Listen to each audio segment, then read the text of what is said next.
Hey there, I'm going to show you how to set the capacity for your event in this video.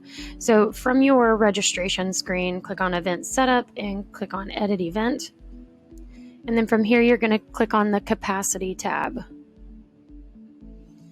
Okay, so here's where you set your capacity, and you can change this if need be. Perhaps if you have more spots open up, like you can open the race up to more people, you can update that here. So add the number and then click update. And then down here at the bottom of the screen, you can enable your waitlist. So when all of these spots fill up, you can enable the wait list and open that up to other people. Just in case you have cancellations, you can fill those spots. So in this event, I have 10 fake participants. So I'm going to limit my capacity to 10 people, or 10 spots rather. And I'm going to go down here.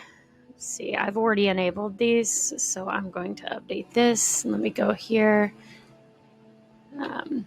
Let's see, so I'm going to go back in. I'm going to enable these two options. So this is going to open up my wait list now. So as you can see, it appears that the race is sold out, so you can't sign up. So I'm going to enable the wait list and enable the display wait list icon. So now if I go over here and refresh with these new settings, and I click on register, you see that you can hop on the wait list if you wanted to. And then this also enables this tab on your registration screen where you can click and then see all of the wait list participants. And then if you do not want that to display, you'll just disable this option here. All right, thanks.